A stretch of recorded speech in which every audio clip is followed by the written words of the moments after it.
Wir sind wieder live zurück und warten auf neue spannende Entwicklungen aus Bologna beim Aviation-Event. So we are back here now and waiting for new informations, live informations from Bologna. There is the Aviation-Event 2021 and Mr. Kurt Hofmann is there. We are waiting for our talk guest now. It's a very important talk guest now is coming to Mr. Hofmann. So in the meanwhile, want to show you some nice pictures from Bologna.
Ja, wunderschöne Bilder aus Bologna und ich sehe jetzt gerade unser Talkgast beziehungsweise der Talkgast von Kurt Hofmann ist eingetroffen und wir schalten jetzt live nach Bologna und ja, ich freue mich ganz besonders, wenn ich jetzt die Szene übergeben darf. So, it's your stage, Mr. Hofmann, and your interview and yeah, we are happy to see you back.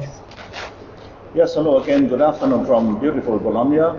Once again, welcome live from our Aviation-Event newsroom today here in Italy. I have a big pleasure to welcome Eddie Wilson, the CEO of Ryanair, one of the major carriers in Europe.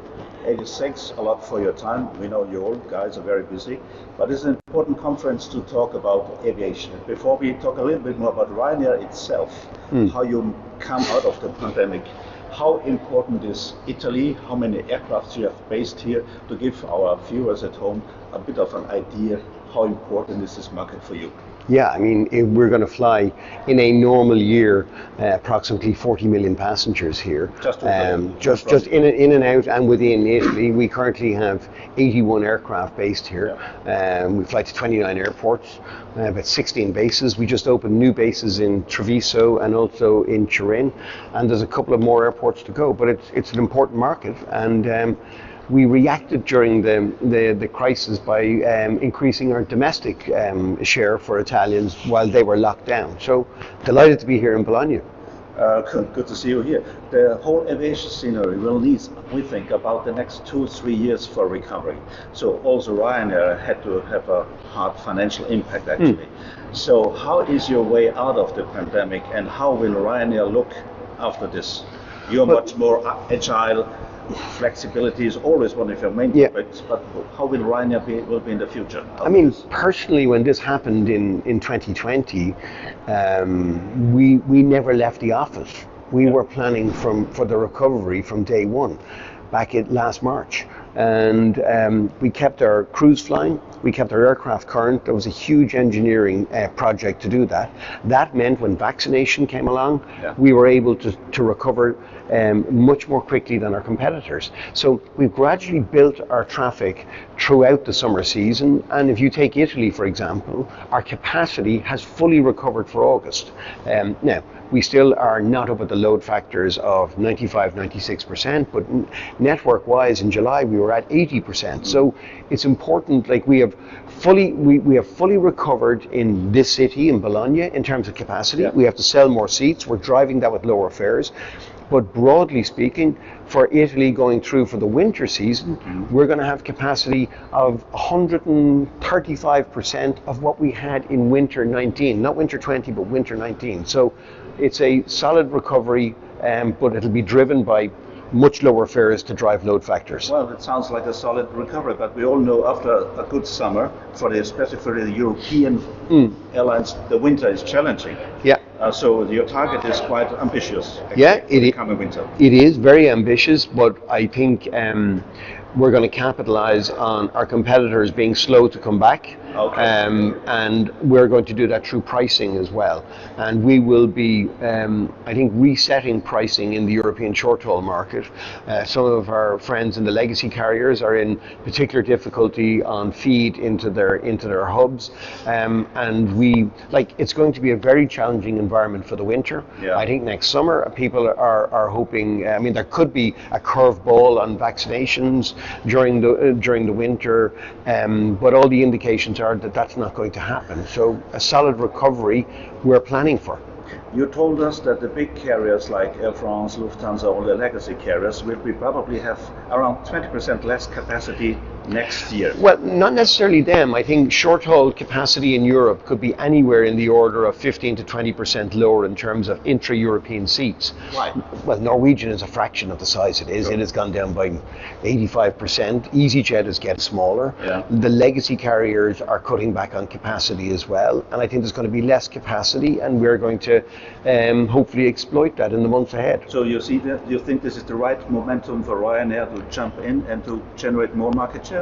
I have been in Ryanair for 25 years. We only know one trick, and that is cost and drive it through lower fares. And that's what we're going to do in this crisis as well. But what's about the political pressure? You know, there are many governments say the short-haul flights should be stopped, should be reduced. So how you react on that? Governments aren't saying that. What they're saying are the failed legacy carriers are lobbying for that. So you have that with Austrian. I mean, the idea that you would restrict choice and have minimum pricing, like the European Union is based on competition and the principles of competition. And we're not in the business in this continent of setting minimum pricing to protect failed businesses. That happens elsewhere in the world. It doesn't happen in Europe. So one important point for Ryanair is always to keep your costs low and high flexibility, but your airline is getting bigger and bigger. What's the challenge is to manage this kind of cost advantage? Well, you've got to look for something all the time, and the game changer, as we say, is going to be the 737-8200 MAX, because it's got more seats, it's the same amount of crew, it burns less fuel, 16%, and it's got 40% less noise emissions. And that's going to be really important for airports as well, who want those aircraft. So that's going to transform our cost base as we go forward. We have,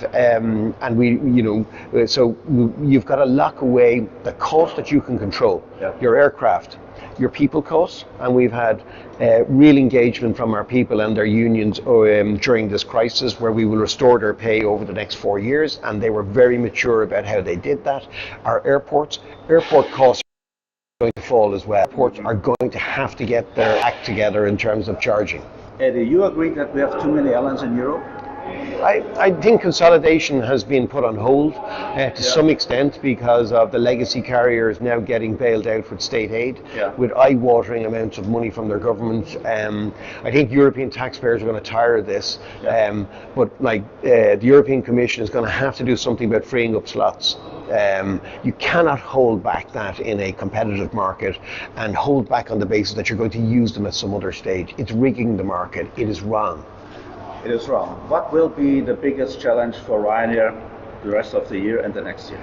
I think we've got to get through this winter and hope that there is no curveball, as I say, on the efficacy of vaccines and that, so that people will still want to travel. I think that the Green Pass that has been put through by the European Union has been a huge success, because it's just an extra piece of documentation that I have on my phone, and I think people have now got used to that. Yeah. It's that people just keep saying it's the new normal, and I think that for next summer, all those people that otherwise would have gone long haul, because that's not going to be recovered anytime soon, will hopefully holiday next year on Ryanair flights next summer.